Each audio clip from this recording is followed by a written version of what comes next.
Olá, a menstruação é um processo natural pelo qual as mulheres em período fértil passam geralmente a partir dos 13 anos até por volta dos 50 anos de idade.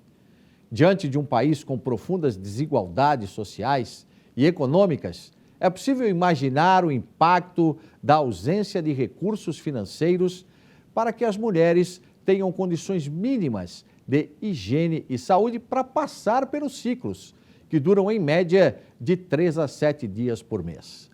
E para conversarmos sobre a chamada pobreza menstrual, recebemos a vereadora Juliana Cardoso, do PT, e Helena Branco, representante da Get Up Brasil.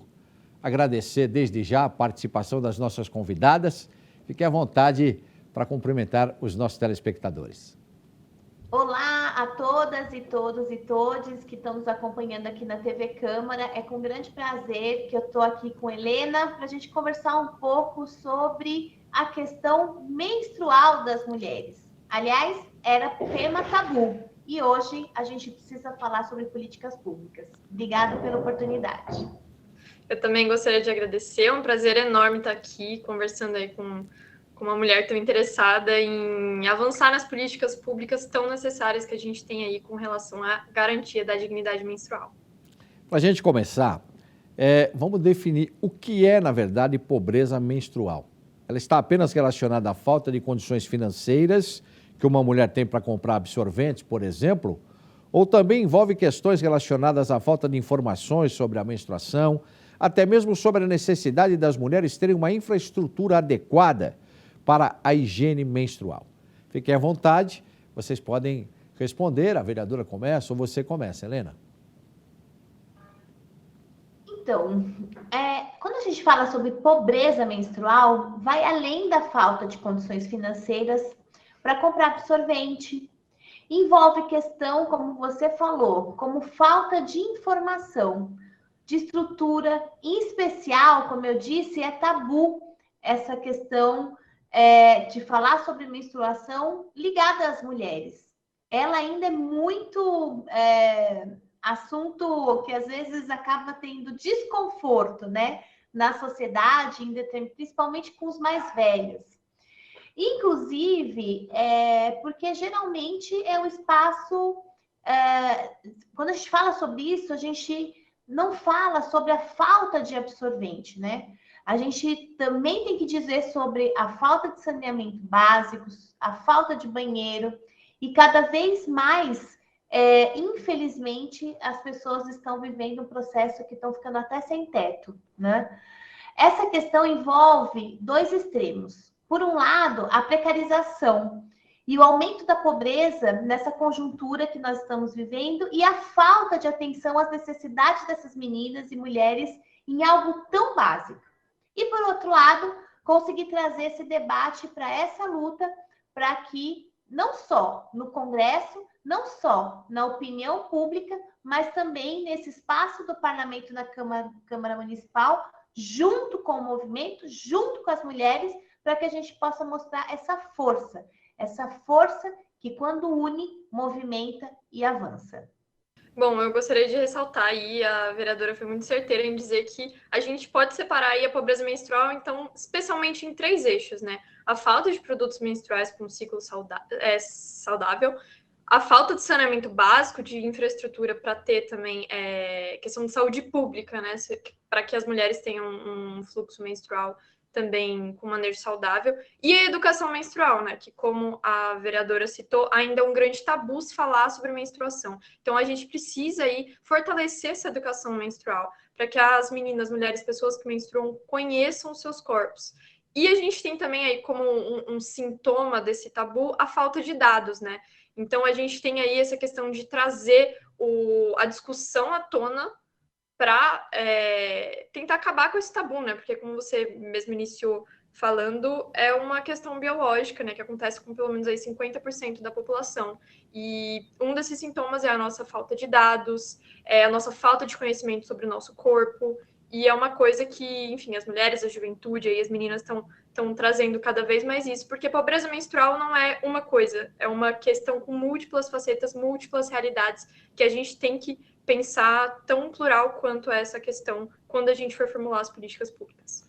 E existem alguns dados muito interessantes, só para vocês terem uma ideia, e vai ao encontro do que vocês estão dizendo, porque muitas meninas, quando têm, por exemplo, a primeira menstruação, que é chamada de menarca, não sabem o que é aquilo, pois nunca conversaram sobre menstruação com ela, com essa menina que menstrua.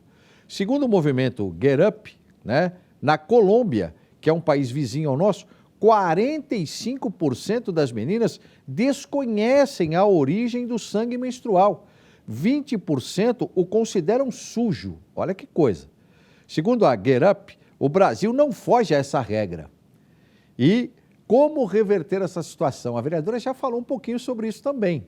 Então vejam como é, né, essa questão de tabu, essa questão, muitas vezes, as mães não conversarem com as meninas e, de repente, se assustam com aquilo que estão vendo. Fiquem à vontade para responder.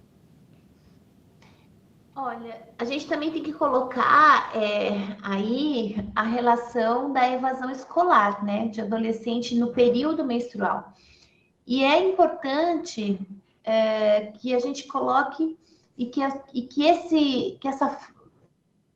quando a gente não conversa, quando a gente não fala, quando a gente não tem a informação correta, ou quando a gente se constrange em falar, né, isso bate diretamente na vida das mulheres, mas também das estudantes que estão sendo muito atingidas por falta de itens de higiene básica. Muitas dessas meninas são filhas de mães que também vivem essa fase e também tem muitos momentos de dúvida, de carência, de falta de diálogo, fazendo com que a experiência da menstruação se torne algo muito ruim e muito assustador.